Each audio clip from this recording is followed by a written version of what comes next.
आप तेज दौड़ते हो, आप पहुंच जाओगे। उसके अंदर घमंड था कुत्ता के अंदर कि मैं तो बहुत तेज दौड़ता हूं, मैं पहले पहुंच जाऊंगा। गधा अपने चाल से चलना शुरू कर दिया और कुत्ता जैसे ही आगे बढ़ा, जब दूसरे पंचायत में पहुंचा तो उसको 10 कुत्तों ने घेर लिया और उसको काटना शुरू कर दिया। काट के इतना उसको लहूलुहान कर दिया कि किसी तरह से अपना जान बचाकर फिर आगे भागा। जो है जब आगे भागा तो फिर दूसरे जब पंचायत में गया तो वहां भी 10 कुत्ते देखे कि कुत्ता भागता जा रहा है, वो भी घेर दिए सबसे। इस तरह से 2-3 जगह पहुंचते पहुंचते इतना लहूलुहान हो गया, खून पूरे शरीर टपक रहा था। और जब कुदरा वो पहुंचा तो देखा कि गधा वहां पहले से बैठा हुआ है।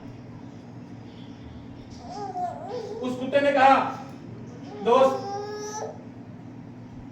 दोस्त दोस्त मेरे समाज का है, मेरे लोगों का है। जब मैंने बढ़ने की कोशिश किया तो मुझे काटना शुरू किया। ये हाल मेरे समाज में है कि जब कोई आगे काम करता है तो उसको पैर पकड़ के पीछे खींचना शुरू करते हैं। हमारे देश में कबड्डी खेल खेली जाती है कि जो आगे बढ़ता है उसका पैर पकड़ के पीछे खींचो। इसके पीछे सबसे बड़ी बात है कि हमें अपने विश्वास नहीं है। एक कहानी और आपको बताना चाहता हूं। एक पंडित थे, एक यादव एक यहाँ पूजा किए, यजमान के यहाँ पूजा करने के बाद वो इतने गरीब थे कि उनके पास पैसे नहीं थे कि पंडित को दान दक्षिणा दे। वो कहे कि महाराज मेरे पास एक बकरी का बच्चा है, मैं इसको दे रहा हूं, इसको स्वीकार करिए, मेरे पास पैसे नहीं है। पंडित ने सोचा चलो ठीक, कोई बात नहीं, बकरी का बच्चा बेच के पैसा ले लेंगे। वो बकरी का बच्चा उठाया, कंधे पर रख लिया। उस गांव के 3 ठगों ने देखा कि पंडित जी बकरी का बच्चा लेके जा रहा है, इसे ठगा कैसे जाए। जो है तीनों 3 चौराहे पे खड़े हो गए।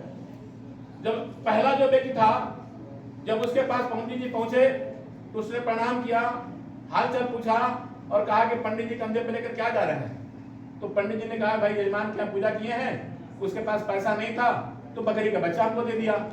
तो उसने कहा कि नहीं बकरी का बच्चा तो कुत्ता का बच्चा है महाराज। पंडित जी बड़ा दुबला पड़ गए, अरे भाई ये कुत्ता का बच्चा कह रहा, वो बकरी का बच्चा दिया है। इसी उदरापुर में पंडित जी आगे बढ़े तो दूसरे चौराहे पर जो है दूसरा ठग मिला। उसने भी प्रणाम किया और पूछा कि पंडित जी आप कंधे पे क्या लेके जा रहे हैं। तो भी कहा कि बकरी का बच्चा लेके जाएंगे। अरे महाराज क्या पगला गए हैं, कहा बकरी का बच्चा है, कुत्ता का बच्चा आपको जो है। पंडित जी और उधरे बुझने पड़ गए कि नहीं एक भी कह रहा था, फिर दूसरा वही बात कर रहा है, कहीं ठग तो नहीं दिया हमको जजमान ने जो है। फिर अगले चौराहे पर पहुंचे, तीसरा ठग भी उसको प्रणाम किया और तीसरा ठग ने यही बात कहा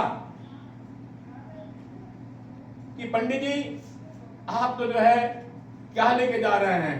कहा बकरी का बच्चा, कहा कि नहीं बकरी का बच्चा लेके नहीं जा रहे हैं, आप कुत्ता का बच्चा लेके जा रहे हैं। उसने कहा कि भाई एक झूठ बोलेगा, 2 झूठ बोलेगा, तीसरा झूठ नहीं बोलेगा, इसका मतलब मुझे धोखा दिया गया है। उसने बकरी के बच्चा को फेंक दिया, फेंक छोड़ दिया। वो सब तीनों ठग ले लिए। इससे मतलब यह हुआ कि उस पंडित को अपने पर कॉन्फिडेंस नहीं था, अपने पे भरोसा नहीं था, अपने पे विश्वास नहीं था। हम दूसरे के बात पर विश्वास कर लेते हैं और अपनी बात पर विश्वास नहीं करते हैं। यही कारण है कि पीछे रहते हैं। तो सबसे पहले आपको अपने पर भरोसा करना पड़ेगा, अपने पर विश्वास करना पड़ेगा, तब आगे आप निकलेंगे, वरना आगे निकल नहीं पाएंगे। एक बात और बताना चाहता हूं कहानी के माध्यम से। अरे कुल्हाड़ी की क्या मजाल कि पेड़ को काट दे, कुल्हाड़ी क्या मजाल कि पेड़ को काट दे।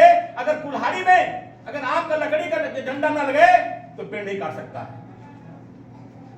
तो हमें काटने वाले हमें अपने आप में काटते हैं, दूसरे क्या मजाल है। अरे सत्य कहने की शपथ जरूरत नहीं पड़ती, नदियों को बहने की सीमा जरूरत नहीं पड़ती, जो अपने मंजिल पर चलते हैं उन्हें किसी दर जरूरत नहीं पड़ती, उन्हें जरूरत नहीं पड़ती। जो है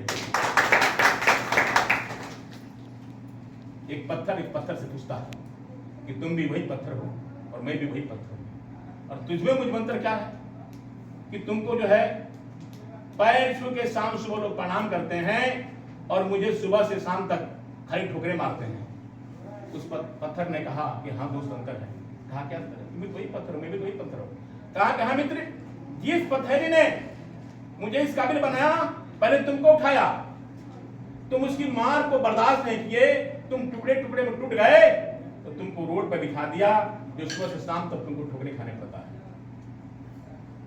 जब उस पथेर ने मुझे उठाया तो मेरी भी कस पे बड़ा हद कस का थोड़ा मारा, लेकिन मैंने उसकी मार को बर्दाश्त किया। जो मारता था ना मेरे अंग पर, एक एक अंग पर हजारों हौथारा मारा है, लेकिन हम दर्द के मारे क्रा उठते थे।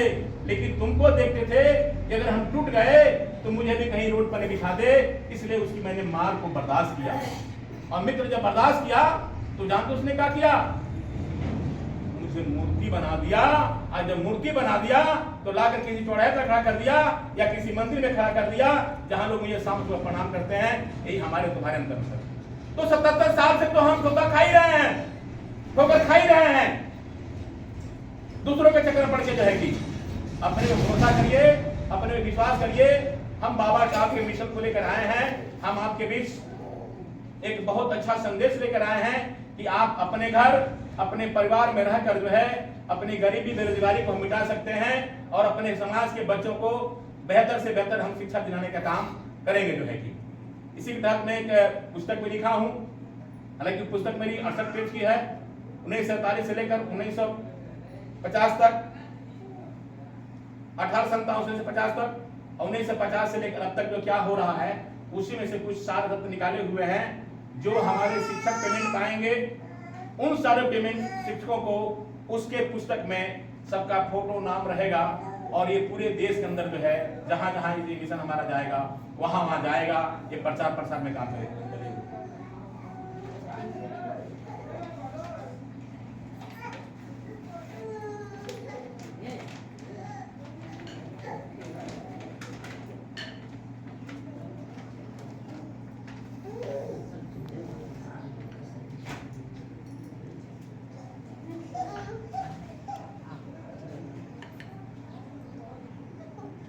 डीएस परिवार की तरफ से युग दृष्टा भारत रत्न बौद्ध सत्य बाबा साहब अम्बेडकर भारत धरती पर तथागत महात्मा बुद्ध के बाद दूसरे से महापुरुष पैदा हुए, जिन्होंने भारत की धरती पर लुप्त करुणा में बंधुत्व को स्थापित किया। बाबा साहब के द्वारा किए गए